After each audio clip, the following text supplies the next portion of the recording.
So welcome everyone, especially our West Coasters.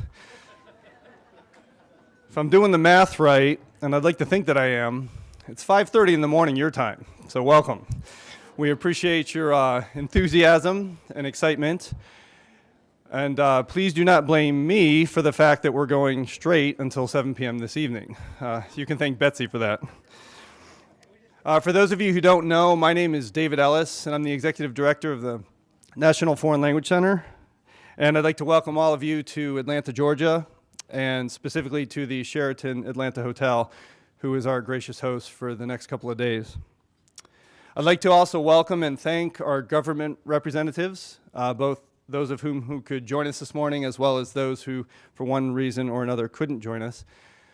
You'll have an opportunity to hear from them throughout the next couple of days, but I would ask you to please thank them when you see them in sessions, in the hallway.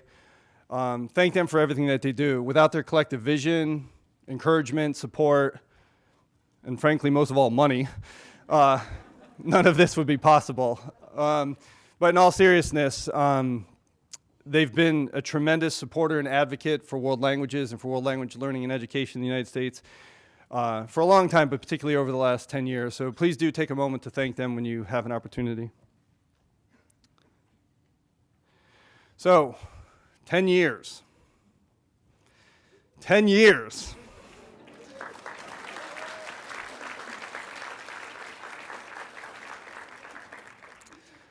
I was only a gleam in my mother's eyes 10 years ago. I know, not really, but it's amazing and truly remarkable to think about how quickly the 10 years have passed, and even more remarkable to think about everything that you all have accomplished over the last 10 years. It's truly remarkable.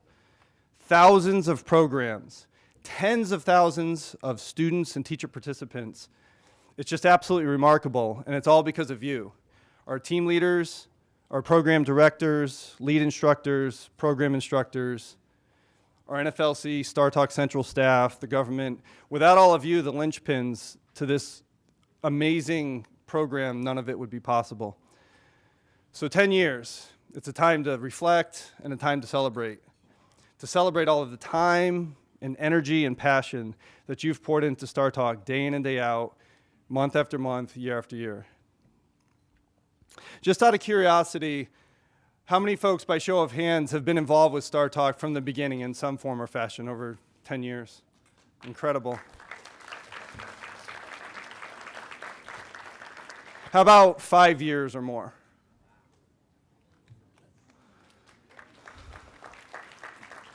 Do we have any newbies in the audience? Any first year? All right, very good. It's incredible, isn't it? Such diversity. 11 languages, teacher programs, student programs, university-based programs, community-based programs, new programs, old programs, not old, mature programs. But it's absolutely remarkable. So anyway, I want to thank each and every one of you for what you've done, not only this year, but in all of the years past. All of those late nights, all of those challenges overcome, all of the smiles that you've put on thousands and thousands of faces, both teachers and student participants. And most of all, for the thousands of lives that you have changed for the better. Make no mistake, STARTALK changes lives. It transforms lives. We've heard this and we've seen this time and again. You are the transformers of lives, and you should be tremendously proud and appreciative and grateful for everything that you've done for the U.S. language community. At this point, I'd like to introduce our speaker this morning, Mr. Mohamed Abdel-Kader. He's the Deputy Assistant Secretary of International and Foreign Language Education at the U.S. Department of Education. Now, I'm not going to read to you his full bio. You can find that on page 7 of the program guide. But what I'd like to do is spend a few minutes just talking about what a tremendous ambassador of world language education and cultural education that he's been in the United States. He and I have had several opportunities to meet and to talk and to interact over the past couple of years. And he truly is an inspiration to me and the embodiment of what I think we should all strive for with our students and our children. He's a graduate of Clemson, Vanderbilt, and Georgetown. He's also a heritage language speaker and fluent in Egyptian Arabic, as well as having fluency in Spanish and, of course, English. Now, I've had the opportunity and the pleasure to see Mohamed speak a couple of times to large audiences over the past couple of years, and he's just dynamite. When we offered him the opportunity to come speak to us, he readily accepted and said he would be thrilled to speak. So he's going to speak to us this morning not only about his personal experiences, but also about what the U.S. Department of Education is doing to foster and to promote the goal of improving world language education in the United States. Now that I have set impossibly high standards for him to meet, I'd like to welcome to the stage Mohamed Abdel-Kader.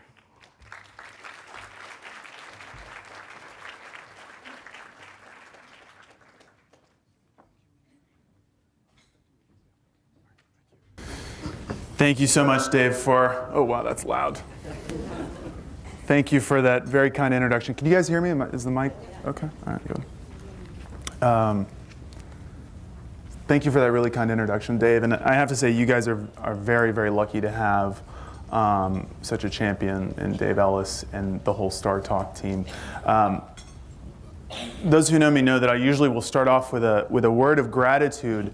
I know it's tough to be an educator. My parents were both physics professors. They came from Egypt in the mid-'70s to study here, and I grew up on a college campus and sort of watched a lot of what they went through. So I'm very familiar with the struggle of educators. So I just want to say thank you, and I want to say thank you not just as a representative of the President and of Secretary King, but as one of your former students. I appreciate the tenacity and the persistence of our educators and our teachers. And I am here today, I think, largely because of people like you. So I'll back up a little bit. As I mentioned, my parents came to the United States in the mid-'70s to finish their master's and their doctorates in physics. They met in a physics lab in Cairo. Very romantic. Very, very romantic. But I grew up going back and forth between the United States and Egypt. I had family there, and as with most diaspora families, usually you go back during the summers when you've got a little time to see your family. And my parents were really adamant that we keep a connection there, that language was part of my upbringing, that I would kick and scream.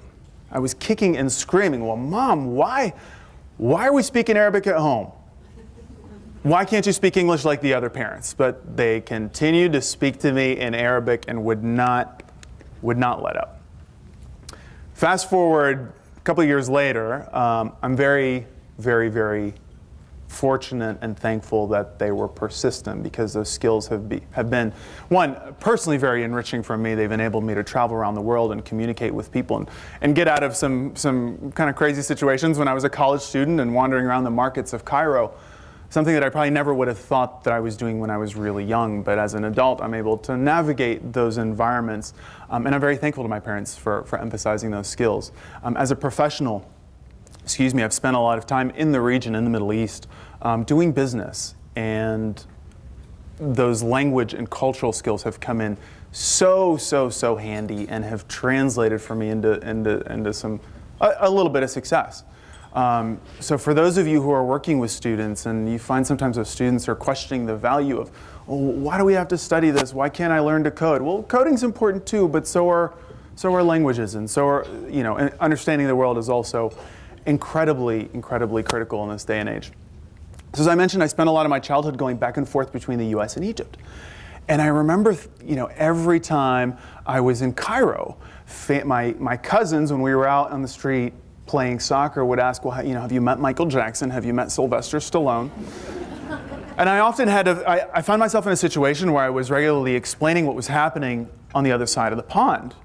And similarly, when I was on a playground, initially in New York and then later in South Carolina, I had to explain the opposite. I had to explain what was going on the other side of the world. And very early, and at an early age, I really began to see the value of being able to articulate and be able to talk about other cultures and sometimes in other languages and things like that. That was very, very, very important to my upbringing.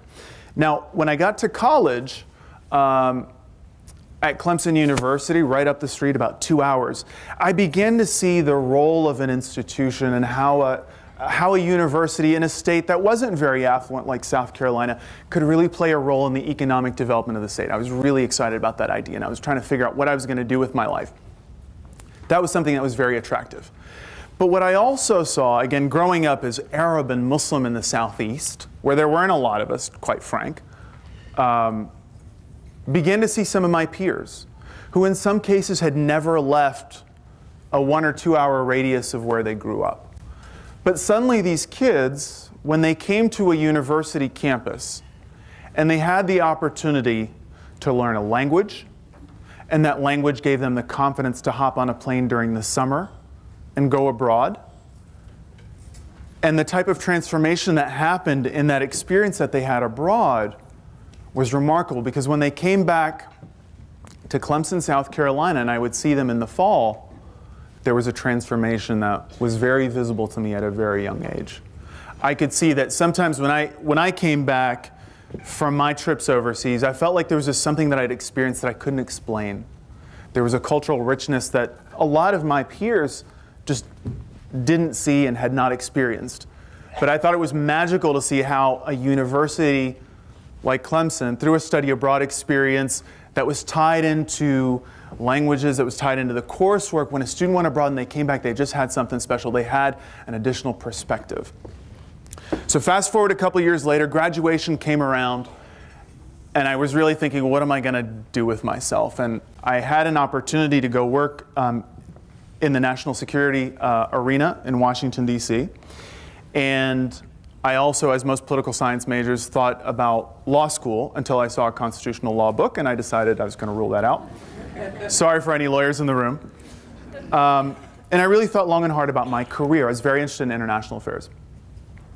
But I also saw that there was a lot of misunderstanding in the world. And I wanted to work on that particular issue. And I remember stopping to think to myself, well, how do you really affect change? Because all of us at 21, 22, you want to save the world. And I remember thinking to myself, well, shoot, I could probably write the best presidential security briefing and submit it. And if it's up on the Hill, or, you know, if a lobbyist is sitting across from the good work that I've done, is that good work really going to change the world? The system is the system, right? So I thought to myself, well, how do I change that? And I kind of thought about it as a pipeline. And for me, that pipeline was really tied into education. I said, well, if I'm going to change the way people think about the world and about global issues, then I need to go into education. And I need to invest myself in thinking about supporting institutions where students are going to have these amazing experiences, where students are going to better be able to understand the world. So I made a conscious decision to pursue a path in education, specifically focused on international. So fast forward a few years later, I've got the good fortune of serving at the U.S. Department of Ed. This has been a pretty incredible experience. As we now wrap up, we have our sort of last 100 days of the administration. I certainly hope to stay plugged into this world. But again, I just sort of on a personal note want to say thank you, because you guys are the ones that are really transforming lives. It's tough to be a teacher. You're certainly not getting paid what you probably want to be paid. But the impact of your work is tremendous. I wouldn't be here again if it wasn't for the teachers that encouraged me to think about world geography in the 7th grade. For the teachers that didn't challenge me to read a script in Spanish when I didn't want to. For my parents, who were even educators at home, who insisted persistently and were stubborn to make sure that I hopped on a plane every summer and went and visited family and dealt with cold showers in Cairo, or food that I didn't like, or family members that kept kissing me on the cheek, and I didn't like that at 14 years old. So I just want to say thank you. Stay persistent. You guys have a vision, and keep following that. So I'm going to dig into the presentation at this point in time. So a couple things for those of you guys who are on social media. My office's Twitter handle is @GoGlobalEd.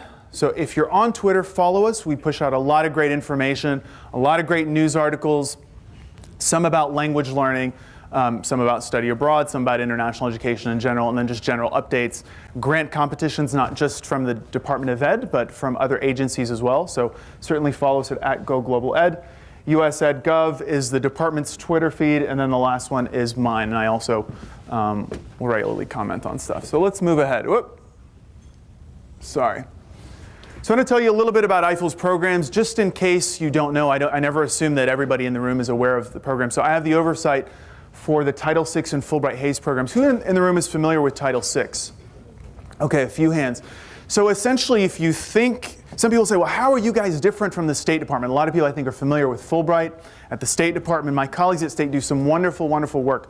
If you think about those guys as diplomats, well, I'm looking at the world through a capacity building lens. So the Title VI program started in 1958 when Sputnik went up, and somebody in DC said, oh my gosh, we don't know enough about the Soviet Union. We need more Russian linguists and analysts. Let's invest some money in training Russian linguists and analysts. So over time, those programs grew and expanded their scope. And that's now where, that pot of money is where we train experts in world areas and the less commonly taught languages that go along with them. And I'll talk a little bit more specifically in a minute about some of the grant programs, though there's sort of a little more of a technical side of this presentation. Then we'll talk about, I think, the broader issues. So Title VI is really investing in post-secondary institutions across the country to train experts in world areas and experts in less commonly taught languages. The other program, our overseas companion to that, is the Fulbright-HAYS programs. It's a smaller portfolio for us, but it's small but mighty, we always say. We invest those funds primarily in educators to go abroad at the K-12 and post-secondary levels, and then also in some intensive language learning programs. We'll talk about that momentarily. So those are the two grant operations that I oversee. Now, at the top of this, some of you guys may be familiar with our national resource centers. We fund 100 interdisciplinary national resource centers across the country. We actually have a few here in Georgia. We've got the Latin American Center up at the University of Georgia, which is nearby. And essentially, these centers are mandated to teach, research, and conduct outreach related to a particular part of the world. Teaching and research, pretty straightforward. I think you guys get that. The outreach is really interesting because we essentially give priority points for our centers to do some sort of K-12 outreach. We have the mandate in my office to think about K-12, but unfortunately sometimes we don't get the funding from Congress that we need to do what we'd like to do in that space. So we essentially use the infrastructure that we've built at the post-secondary level to reach out to the K-12 community. So oftentimes that'll look like intensive summer programs on campus. Sometimes those are online resources, so on and so forth. So I would encourage you to take a look at these 100 national resource centers across the country. We couple those grants with FLAS, with the Foreign Language and Area Studies Fellowships. This is essentially, these are resources that we put in to graduate student fellowships, and in some cases, undergraduates are also eligible for those. We want to make sure that we are investing in young people, making sure that we have that capacity going forward. So pretty straightforward. Next, we have the Centers for International Business Education and Research. There's 2 of them here in Atlanta. How many folks are local to Atlanta, by the way? Few of you guys, okay. So there's one right down the street at Georgia State and another one over at Georgia Tech, but there's 17 of them around the country. They also function very similar to a national resource center in that they focus on teaching, research, and outreach, but their focus, is on international business. And I will say with the SIBs, what's great about them is they also work with the district export councils. So they'll work with small businesses. They're really helping American businesses think about exporting, to understand different world areas and sort of making sure that those business people are culturally competent and linguistically competent before they go into those markets. Next is the language resource centers. We have 16 language resource centers. I would hope everybody in this room has connected with one. You guys have heard of the LRCs, right? My good friend Bill Nichols is actually right in the back. Bill, why don't you stand up real quick, just so folks can see you.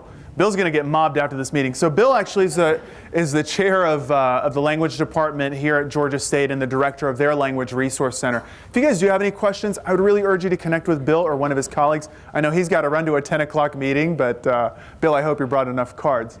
But the language resource centers are also, they're there to help us understand sort of best ways to teach and learn languages. They offer a tremendous amount of resources. I would encourage you to check out the 16 LRCs that we've got. Some are functionally oriented, so in particular the one at Georgetown University will focus on assessment. Some of the other ones will focus on different world areas, such as East Asian languages. Some focus on African languages. I think I saw Dr. Schlechter here from. So folks, folks from Indiana are focusing on African languages. Some are focused on Middle Eastern languages. So some, again, are regionally oriented. Some are functionally oriented. The useful program, undergraduate international studies in foreign language. So up until now, you've heard me talk about these centers. Right, we have the mandate. I'm probably the only. We've got the only unit within the Department of Education that has a national security mandate. So we're really trying to train these experts at some great institutions with significant capacity to do so. But as a department, we think a lot about access and equity, and that's kind of where the useful program comes into play. Because what about the community colleges out there, right? We've got over 40% of America's college students at community colleges, and those students need languages as well. Those students need to be globally and culturally competent as well. That's why the useful program is there. It's really there, and it's designed for institutions that are a little bit earlier on in their internationalization. So, and I have to say, on a side note, and I apologize, I didn't mention this earlier. So a couple of months back, I was down in Orlando visiting our useful grantees at Valencia Community College and at the University of Central Florida. Is anybody here from Orlando? So I want to say thank you, because I came across some of your students. You guys, there's a STARTALK program that focuses on Russian language down there. And I came across some of your students at the University of Central Florida, and wow, they were pretty incredible. So I just want to say thank you, because you guys are doing something right. And if that's typical of STARTALK students, you guys are doing something right. So these students, they have a useful grant at UCF. And they had a room full of students who came through your program, and they were outstanding. Not just in terms of their grasp of the languages, but in terms of their understanding of the region. And it was clear that you guys had done a wonderful job, so thank you. Next is the American Overseas Research Centers. We fund 10 out of 30 broader AORCs. And these are essentially eyes and ears on the ground for American institutions. So let's just say you are at a community college and you want to go do research in Indonesia. Well, you can't just show up in Jakarta without a research permit, so the AORC will help you do that. What if you want to build an institutional partnership in a particular country? Those research outposts will help you do that. Let's jump over to the FULBRIGHT-HAYS side. We have 3 active programs right now. The first is the Doctoral Dissertation Research Abroad program. And pardon me, this is, I know, a little bit cumbersome, but I just want to make sure you all have an appreciation of some of the programs there in case they interest you in applying. The doctoral program is one where we essentially do just that. We send doctoral students abroad for the research phase. It's estimated that almost 50% of America's tenured faculty members will be retiring in the next 10 to 15 years. So we're thinking a lot about the pipeline of the next generation of faculty members. I want to make sure they've got some significant and immersive international experience. We want to make sure these guys are the experts. So it's a very generous fellowship that we support. Next is group projects abroad that comes in 2 formats, a short-term and a long-term format. Long-term is where we support programs like the CASA program in Cairo, if you guys are familiar with that. So long-term, intensive, 8 to 12 months of language immersion. We have programs currently in Brazil, in China. We have some in the Middle East as well, focusing on Arabic language. The short-term GPA format is essentially a 4 to 6 week experience where a faculty member can say, you know what, I'm going to take a group of students or teachers to a country to study a particular subject, to develop curriculum, to do research. There's some flexibility there. The Seminars Abroad program is one that's very similar to that short-term program, except that we will put together the program, and teachers can apply directly to that. So this past summer we had 2 K-12 trips for Seminars Abroad, one to India, one to Peru. And we did a post-secondary, K-12 trip, in India and Peru. And the post-secondary trip went to Senegal to study religious diversity and pluralism. So very relevant topics.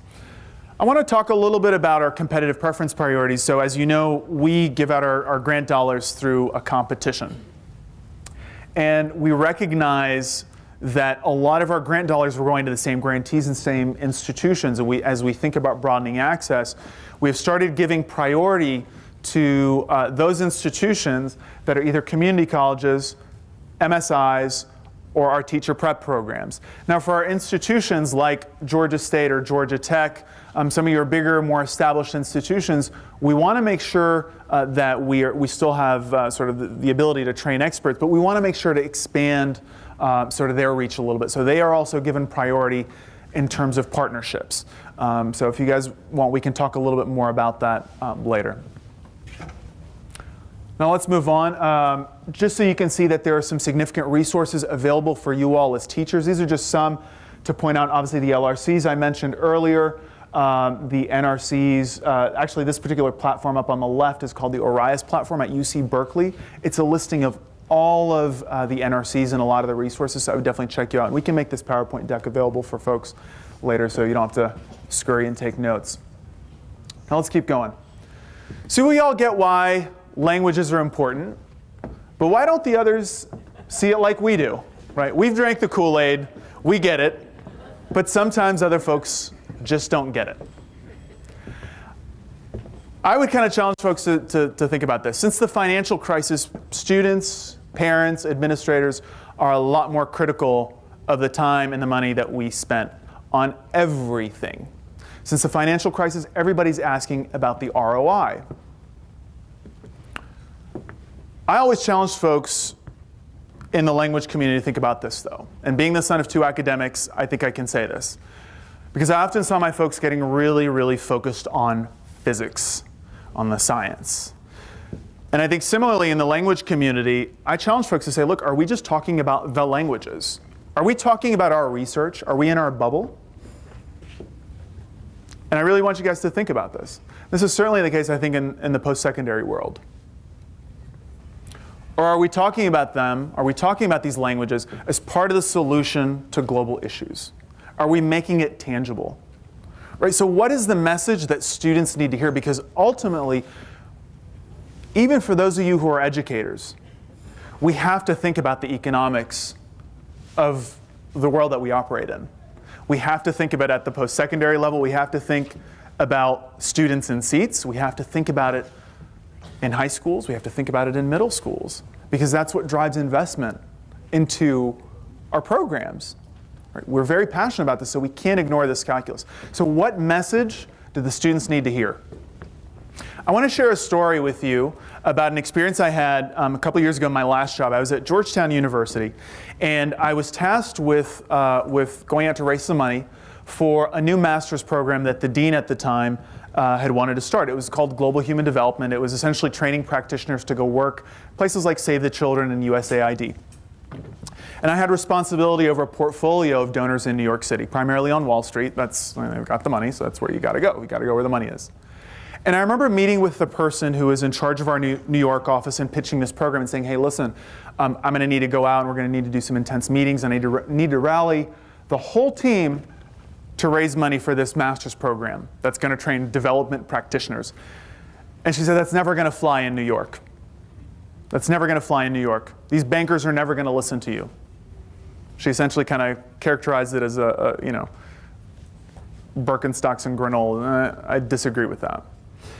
But that's how she characterized it. They're never going to buy it. And I said, you're wrong. And she kind of looked at me. And I said, you know why? Because this isn't just about training, development practitioners. This isn't some pipe dream. So this is about bringing 2 billion people into the global marketplace. That's why Wall Street will pay attention to this, right? In many cases, I had to reframe. This was about giving through Georgetown to accomplish a broader goal. Now, why is that relevant for languages? Why should we invest in languages? We've got to articulate the impact and reframe the impact of languages on the issues that we face as a global community. Issues like climate change, global public health. Languages are very relevant to global security and peacekeeping and the global economy. Some of you may have seen this slide before. Languages and global competencies are critical skills for problem solving. And I tell a lot of students, I want you to think about this in your time in school like a Swiss Army knife. So some of them are really big and complicated, and you have a tough time putting them in your pocket. And some are really thin, but they're useful and they're effective. And tell folks, it's sort of like your Amex. Don't leave home without it. Make sure you've got one in your pocket. You need these skills going forward in the world that we live in. But what the tool set looks like is up to you. What languages you choose to study is up to you. I have parents often come to me and say, should my child study Mandarin or French or Arabic? And I say, depends on your career path. Depends on where you want to live, what you want to do. I don't think there's a wrong answer. But make sure you've got a Swiss Army knife in your pocket. So let's dig in a little bit on some numbers. I want to give a little global perspective here. 7 billion people in the world, that's a lot. 75% of the world does not speak English, right? So we keep hearing, oh, well, everybody's going to speak English. And despite it being lingua franca in the business world, there's a lot of people who still don't speak English. And those who do often have limited working proficiency. So over 300 million people in the United States, 90% of Americans don't speak a second language. So for a lot of your students, why are they going to college? They're going to college to get an advantage, to move ahead in the working world, right? How many of your students are thinking about going to med school or law school or to get a master's in engineering because they want that advantage? How many of you are parents and you're watching your kids go through the college application process and you're trying to get into the best school? Why? Because it's about advantage. I tell students, look, stop and think about this. If you've got a second language, you're already in that 10%. That's an advantage in itself. And it doesn't cost you much. Doesn't cost you much. And if you've got a third language, then that's even another advantage. And just to give a little perspective, there's 400 million English language learners in China alone. 400 million. And what that says to me is not just that there's 400 million people in China learning English, but that they have prioritized learning a second language. They have prioritized gaining that competitive advantage in the workplace. Again, what does that mean for our national security? What does that mean for our diplomats? What does that mean for our business people in a negotiating situation? Let's talk about global public health. This is a map I lifted from the CDC, from the avian flu a couple of years ago. And when a global pandemic breaks out, the solution is not just a function of epidemiology. You can see that within hours, a disease can be at our borders. So what happens when doctors can't communicate with patients? That's a problem. If you're dealing with Ebola in West Africa and you can't understand what the patient's saying, that's a problem. I would not want to be that physician. What happens when experts and officials from different countries need to communicate and things are lost in translation, when time is of the essence? That's a problem. Languages are critical. And what's the benefit if that analyst who is sitting, whether it's at the CDC or in Langley, Virginia, and is looking at the way people move? That analyst needs to understand the dynamics of the Hajj, right? When the Muslims go to Mecca once a year, and they come from all over the world. But you've got this little thing called the Middle East Respiratory Syndrome. Those analysts in our national security establishment need to be able to understand not just what people are saying, but how they move and how they consume and rituals and cultures. So this is all tied together, folks. This is critical. What about climate change? A lot of our students are very interested in climate change. So the picture up here in the top left is from the Paris Climate Change Summit that was held a few months ago, And as you can see, the flags represented. Some of my colleagues and friends who were there were very clear that that agreement was not just negotiated in English alone. Languages are critical to tackling that problem. And how is it that we are going to solve climate change if we don't understand consumption in emerging markets like India or China? How are we going to understand climate change and tackle it if we don't understand deforestation in Brazil or in Indonesia? You see on the bottom. And how are we going to tackle this challenge if we don't understand global consumption of energy? So we have to have a well-rounded perspective, and languages are critical to that. And for those students who are thinking of going into business, 1 in 5 American jobs are tied to global trade. You heard the president say this in the last State of the Union address. 95% of the world's consumers are outside of US borders. So if you just do the numbers and you're going into business, I don't know that you want to exclude 95% of the world's customers because you can't communicate with them. And you see some of the stats here around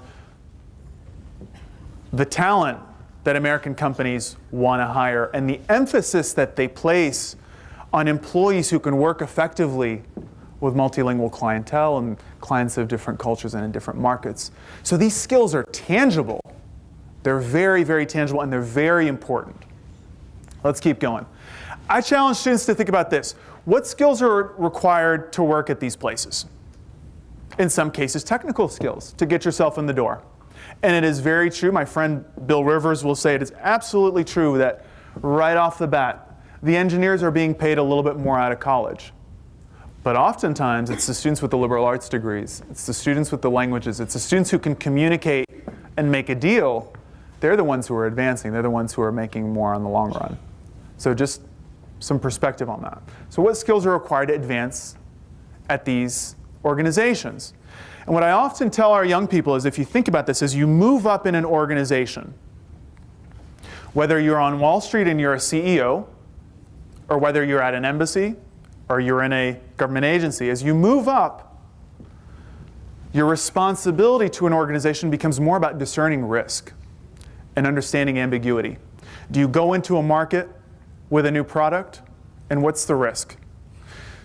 Do we go to war? Do we not go to war? What's the risk around that?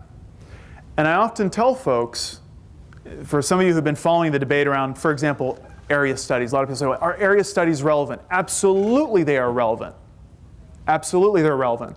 Because students who study with this perspective, when you study China or you study Iraq or parts of the Middle East, you're not just studying it from a one-dimensional perspective. You're studying language, you're studying culture, you're studying history and anthropology, you're studying the economy, you're studying international relations.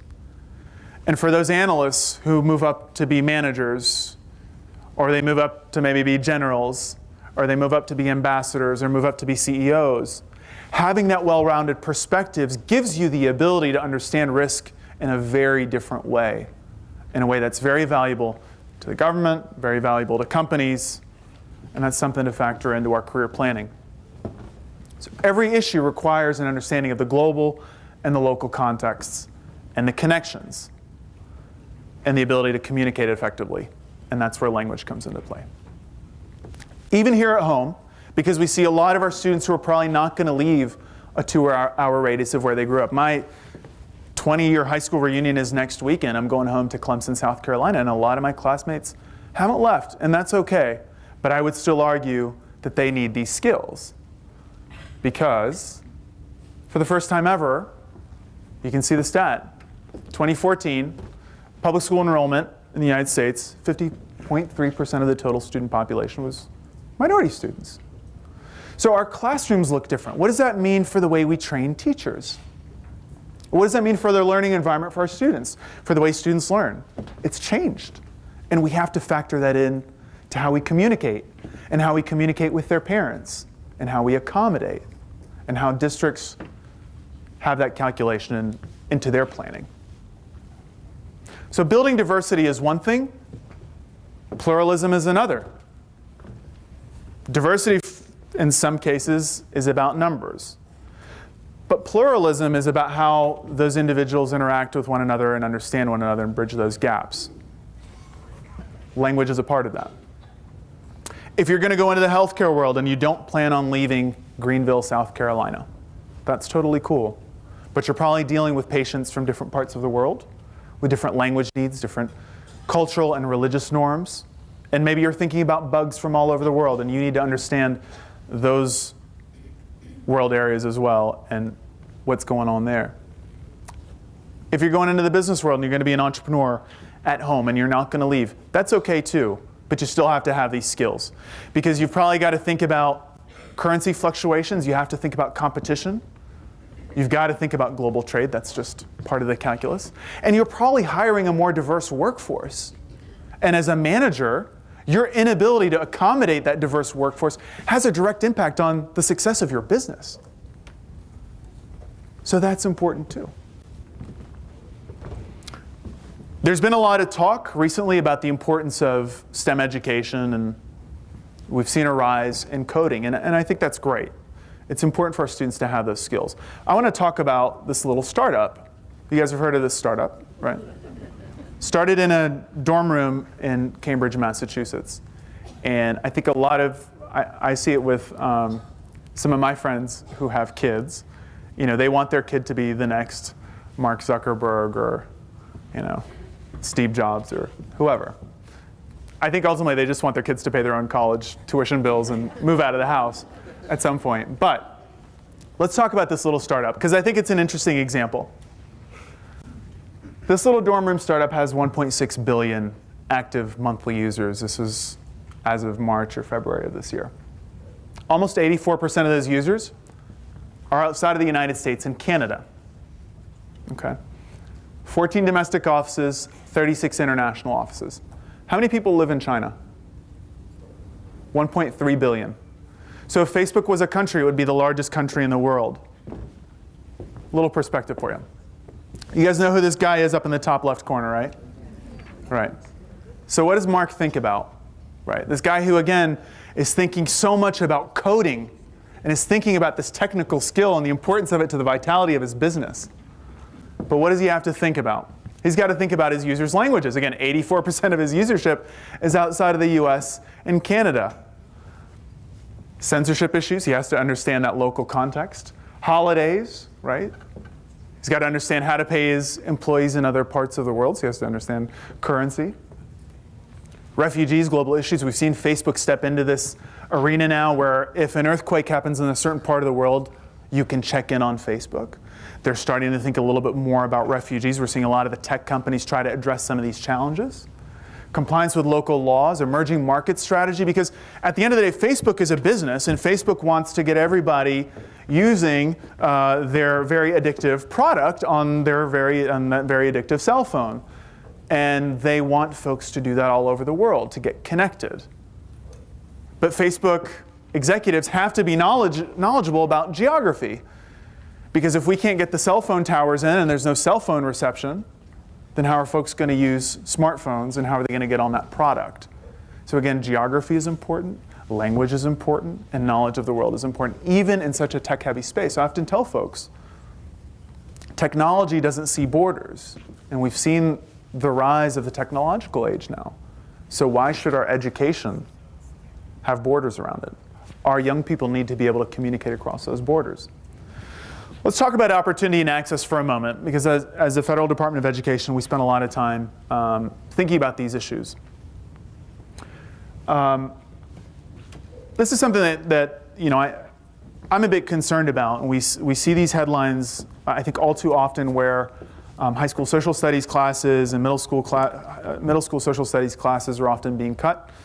Language programs at the high school level, I'm sure a lot of you can attest, I see a lot of nodding heads, are often cut. I mean, budget cuts are a reality. And I worry about this quite a bit, and I'll refer back to an earlier statistic that, again, we have all these jobs, 1 in 5 jobs in this country are tied to global trade at a minimum. In some cities and in some states, it's actually much, much higher. In my home state of South Carolina, you know, you've got Boeing, Microsoft, BMW, Bosch, Schlumberger, all these companies that are tied to global trade, and that affects people's livelihoods. That affects people's livelihoods. So what happens when a high school student does not get the necessary language requirements at the high school level to get to a 4-year institution? Because a lot of 4-year institutions still have a 2-year language requirement, and that's important. But what happens when the students don't get it? Sometimes they go to a community college, and not all community colleges are equal in their resources. Some community colleges have fantastic language programs, some don't. Most community college students don't go abroad. So how is it that these students are going to get these skills to be competitive in the global economy? So again, this goes back to an issue of access and equity around the importance of languages and global competencies. So again, I want to begin to wrap up and have you guys think about this. So will our students enter the workforce with global readiness and language fluency? And what implications does that have on our national security, on our economic competitiveness, and now more so on our neighborhoods? So I'm not going to comment on any campaign stuff, but I often challenge folks to think about the national dialogue we've been having over what it means to be an American and being part of the American fabric. And in many cases, I think these skills are incredibly important to the way we train our educators and for our young people to get. just for the civility here at home. This is a slide I usually put up for students because a lot of students will say, well, all right, this is awesome. I'm really excited. How can I do it? So I usually put this up for the students. But I'm putting it up here for you as educators to think about ways that you can weave in your language programs with other areas, because we have to think as educators and practitioners, we have to think about the whole ecosystem. One of the things that I've observed coming into this role is that in some cases there's a bit of a siloing. You've got the study abroad folks right here, you've got the language folks over here, the area studies folks over here, and then the engineering and business and med school folks over here, and sometimes we don't really talk to each other. But there is a role for languages in almost every part of an education system, and I would encourage folks to try to break down those barriers as much as possible. Happy to chat about that more in detail. Begin to wrap up with this. I think that in this country we've done, a wonderful job, especially at the post-secondary level, of putting together some really wonderful universities and colleges. We've got a great system, a really great system. Certainly some room for improvement, but generally speaking, we've got a great higher ed system. But I often worry that sometimes we're skimping, because the road ahead of us is globalized, is one that's windy, it's sometimes bumpy, there's a lot of ups and downs and lefts and rights. And in some cases, we forget to put the wheels on the car, because that's what's going to take you forward. So let's not skimp on this. In terms of federal government investment, just so folks are a little bit aware, I've talked a little bit about some of the programs at the U.S. Department of Ed. You all may know, and I would encourage you to check out the State Department's Bureau of Educational and Cultural Affairs. A lot of opportunities for exchange, both for educators and for students. So as your students think about going abroad, both at the high school level and the post-secondary level, really some great opportunities there. Look at places like the Peace Corps. They've got some great programs where returned Peace Corps volunteers can come into the community and share some of their experiences. I see that in the way they interact with a lot of students, and it's very eye-opening. It's very practical. There's some opportunities there to infuse language learning.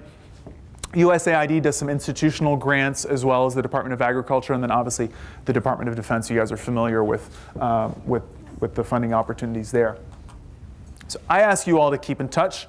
Check out our website. Sign up for our quarterly newsletter that we push out. I like to think it's a nice newsletter. Our website could use a little work, but that's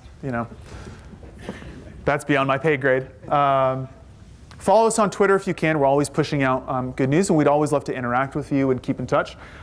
We have a YouTube channel where we're trying to push out some, whether it's technical assistance or just connecting folks, highlighting grantee successes and stories. And then finally, shoot us an email. I'd actually like to close with one thing.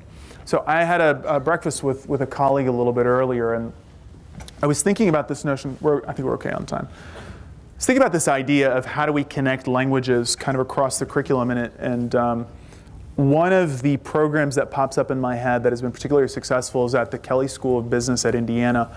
As some of you guys know, Indiana University has a wonderful and very robust, giving you guys a shout out, I always do.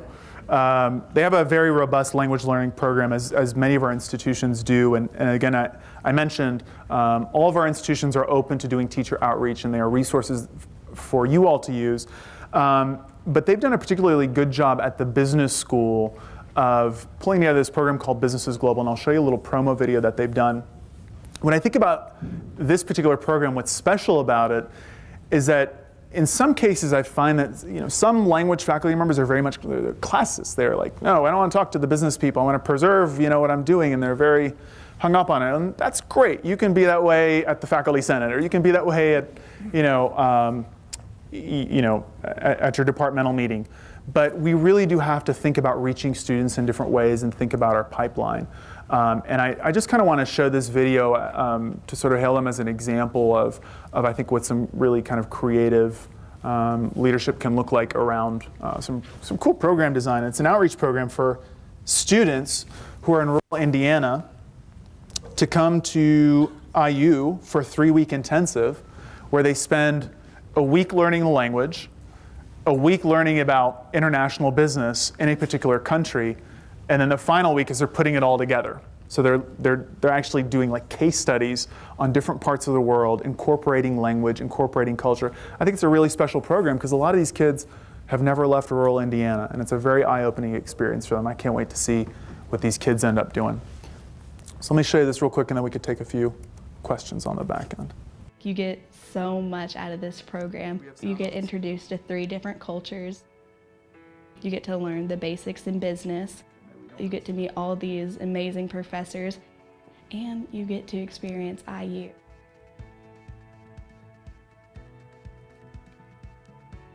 Global business is important because slowly but surely the world is getting smaller. You can't do business your way all the time. You have to make exceptions or adapt. In Business is Global, we studied 3 different cultures: Chinese, Turkish, and Swahili. The most important thing I learned is that even though a lot of cultures are very, very different than my own, that you can soon understand them and interact very well with them. In Turkish, it is cart visit. Just coming out here and learning at Kelly Business School is a phenomenal experience. Learning from these professors and the vast amount of knowledge that they have was something that I didn't have ability to do somewhere else.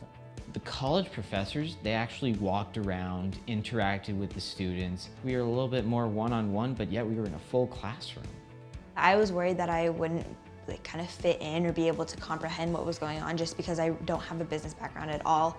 It's actually been a lot of fun learning about business and how things operate, and it's a lot of good problem-solving skills, so I've learned a lot of things that I'll be able to take back to school with me. Before this, I had an idea of what I wanted to do in business, but I didn't really know. And if anything, this has just made me more positive that this is what I want to do. And if anything, I have bigger dreams of wanting to work, not just in America, but I know that I can work across the world if I keep working at what they taught me to do here.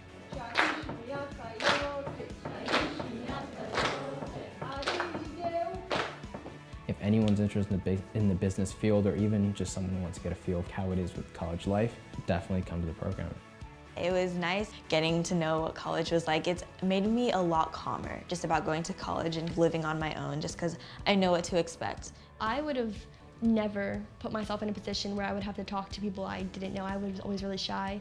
But being here, I've met 33 new kids that I made really good friends that I would have never approached if I was just with people from my school. You gotta put yourself out there. Like, yeah, everyone's shy at first, but the thing is that if you don't put yourself out there, all you'll have is what ifs. Business is Global is a great experience. You will not regret joining it. You'll make so many new friends. You'll meet people from all over the country, all over the world, and you'll make connections that will really help you through life, and you'll start doing things that you would have never even considered before, but will really help you in the long run.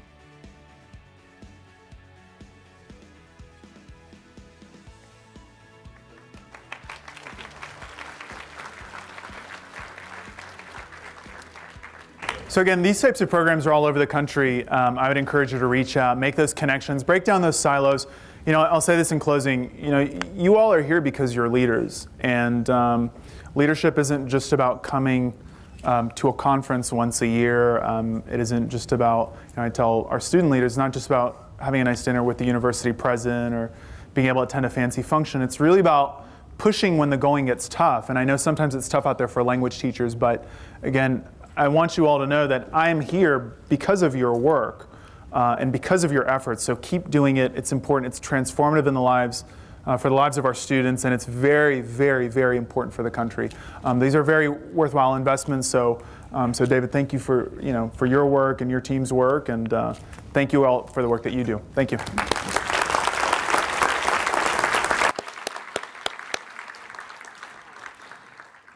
Before we wrap up to go to the first set of breakout sessions, I'd like to invite to the stage IFLE'S Director of Programs, someone who needs no introduction, Ms. Betsy Hart.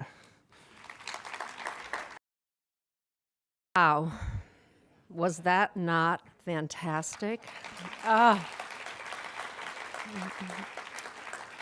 Again, thank you, Mohamed, for providing that global perspective and affirming the importance of the work we are doing.